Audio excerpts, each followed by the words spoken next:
super or not. It's tough to say, though, sometimes, too, because a lot of times we'll go back to something, like it'll be unlistenable by the time we finish doing it, and then you come back to it a while later, and it's really good, you know. But most of the time, yeah, it like just jumps right out. And you put them on cassette, do you? And sort of keep them there for a while. Yeah, well, what we do is we have this thing called the Week in Ween, where we used to get together and, you know, just throw together everything onto a cassette and just listen to it, you know, listen to everything we've done. And, I mean, the whole basis of Ween is to make cassettes for good friends of ours, maybe like 5 or 6 of our friends, songs that, you know, we know these songs will get these people off, you know, and we just give it to them. We know they appreciate it. That's why Ween started originally. I mean, the rest is just... That's how we document Ween stuff, too. I mean, like, the Pure Guava stuff is actually from a tape called the Spring Tape, another tape called the Caprice Classic Tape, and another tape after that or something, or before that. I don't even remember what tapes. The Pork Roll, Egg, and Cheese tape or whatever. Yeah. And that stuff sounds more like albums than our albums do, I think, because it's all ripped into like a month of us recording. You know what I mean? Like he said, we give them to like 5 or 6 people. But when we remember stuff in our minds, we remember it by these cassettes that we gave 5 or 6 people. Like, oh, that's a song from the Bilboa cassette. Or that's a song from the Stallion cassette. So in the ideal Ween world, would those cassettes be released as albums?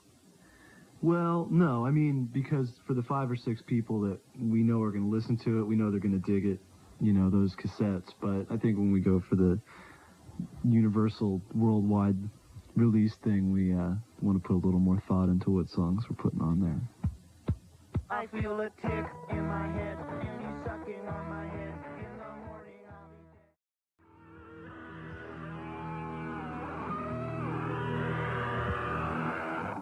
dead. But let's get back to that first one, God, Ween, Satan. I mean, okay, you're making cassettes for friends. How did it develop into a concern that you're actually releasing records? Was it hard to get that one released? Were you looking for it? Who approached you? What happened? It was actually our manager now, Dave Ayers, who's actually outside playing pinball. He used to work for Twin Tone Records in Minneapolis, and he was signing this band called Skunk. And he came to see Skunk play in their basement because he was about to sign them, and we had been opening up for Skunk that night in the basement, you know, because they're friends of ours.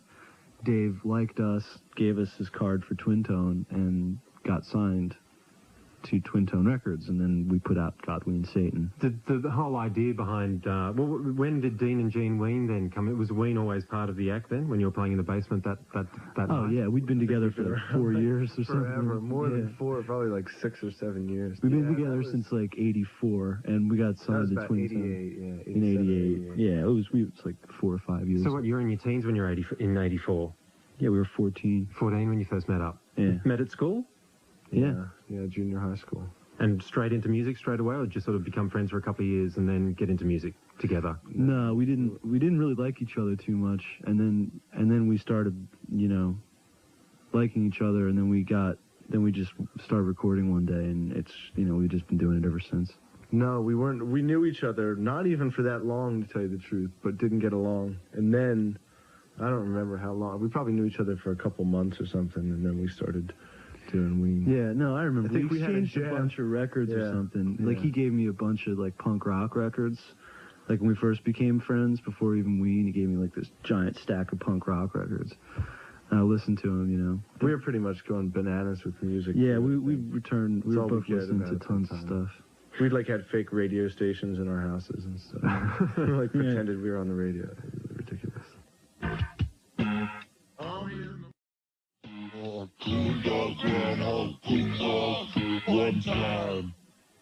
I'm in the Mood from the very first Ween album, God, Ween, Satan. I had to play I'm in the Mood, a close friend of mine, whose name is Justine. Say hello to her. She's listening at the moment. Justine, you're the only one. Hey, baby. Justine. Sweetheart. That's her favourite Ween song. So I guess for her sake, I've got to ask you, how did that one come about? Because it's a classic lyric.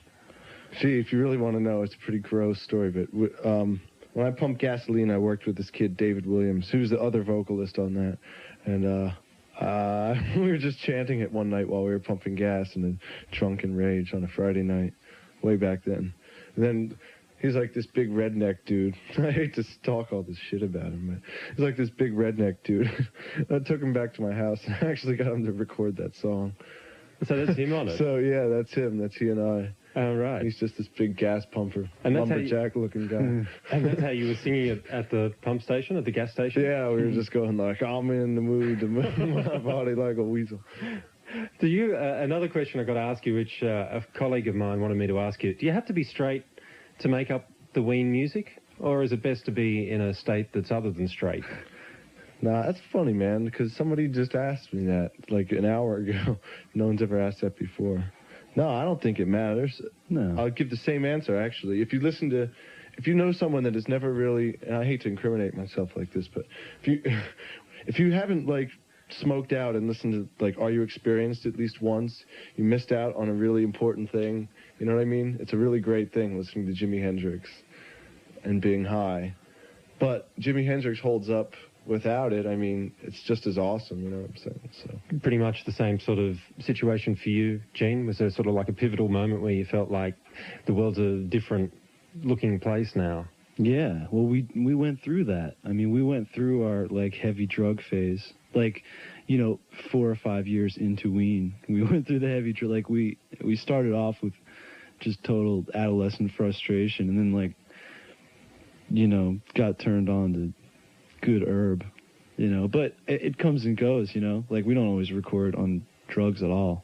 You don't? No, no that's way. what I think. That's what the perception, I think, is, that you guys must be completely out of it when you're creating this music in the studio. It's sometimes maybe, but not as a like a ritual, you know what I mean, a recording, just like maybe we could be all high right now or not. I mean, but we don't certainly go, like, every time we're going to do interviews, you know, we have to, like, smoke out. I mean, sometimes they are, and yeah, it depends.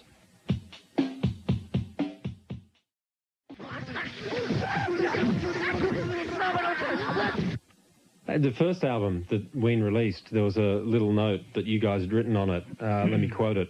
When Ween come to your town, you were to bring us food. We're into it. And then I think you did pretty much the same thing on the second album, except stop bringing us the junk food, just bring us hot meals. Yeah, because, yeah, with the pod, we got just, you know, people would bring us, like, bags of, like, stupid food, you know. There's so much stupid food out there, like, thinking that, like, we'd like stupid food, like stupid junk food, candied sausages and stuff like that. So you know? They actually did take you up on your offer on the first album. They did actually bring food when they saw you. Occasionally, yeah. Yeah, and we'd be, like, really hungry, and we'd get, like, a giant bag of Fruit Loops. I don't know if you have Fruit Loops out here, but... Yeah, we've got like jelly beans or whatever. Yeah, it's just like, man, we can't eat this. We need, like, you know, deep dish lasagna or something. So we wrote that on, you know, Pure Guava. We got the hot meals thing together, and it was the smartest thing ever, because I've been getting some really good homemade food. Yeah, oh yeah, all over America. You feel safe eating it? Don't you feel like, especially in the States, there must be a bunch of wackos out there? No, if it's something that's, like, okay, like somebody brings you, like,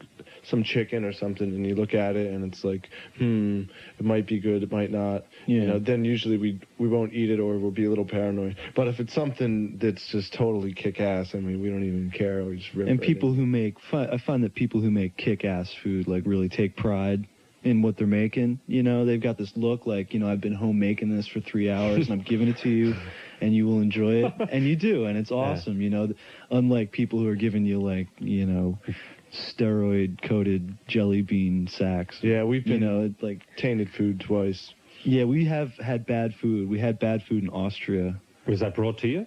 Yeah, it was brought to us. It was chicken, and it was loaded with testosterone. Loaded with testosterone. Female enzymes. And so right before the show, like, our eyes got all tit, man. It was horrible. We got, like, our eyes got all dilated, and we started tripping out in testosterone. Woman's boobs growing out of my back of my neck.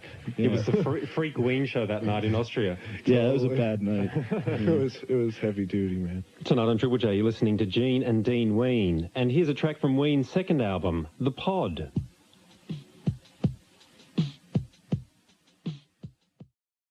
Okay, let me get 2 carne asada tacos. What about The Pod, the title of the album? What is The Pod? That was a place that you were hanging out at the time when you recorded that album? Yeah, that was a place that Mickey and I had together.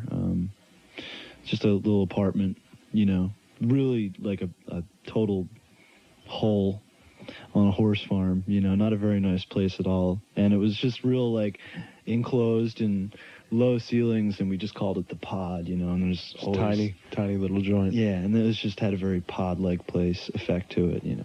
We ended up there because we, when we put out God, Ween, Satan, or when we signed the contract, we thought that was it. Like, we had it made for the rest of our lives, not knowing that it was going to take, like, 4 more years of torture.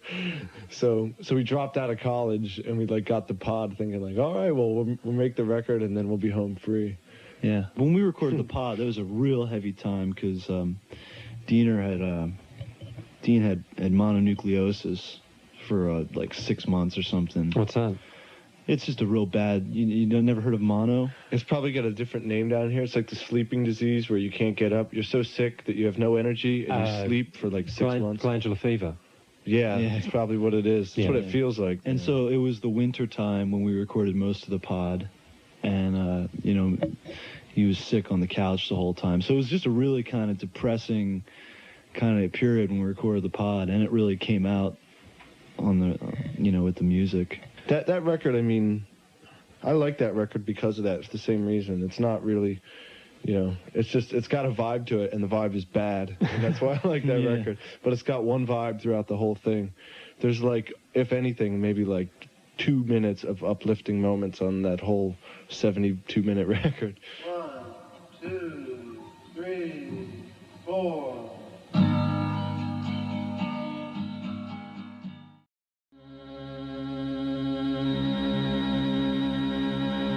From their album The Pod, that is Ween. And right to the ways and the rules of the world. And prior to that, you heard Dean and Jean Ween running through the history of Ween and the early days of the band. Ween are currently touring Australia. They're going to be playing tomorrow night in Sydney at Selena's, Saturday they're in Brisbane for the Livid Festival. Next Tuesday night, they're back in Sydney for a show at the Jet Club in DY, Macquarie University on Wednesday, Thursday at the Collector Tavern, Parramatta, Sydney, and then next Friday and Saturday nights, they're playing in Melbourne at the Prince of Wales Hotel. They've also got an all-ages show at the Metro on Sunday afternoon. That's Sunday week now. And they're going to be playing Perth the week after that, and also Adelaide, where they wind up on Wednesday the 20th of October. On the Jays, it's midnight, 1 o'clock in Tasmania. That's the mollusk. I'm the mollusk. I'm the mollusk. Hi, this is Dean Ween from Ween. And when I'm not with Tunny's mom, I'm listening to his show on Triple J. Did he say what I thought he said?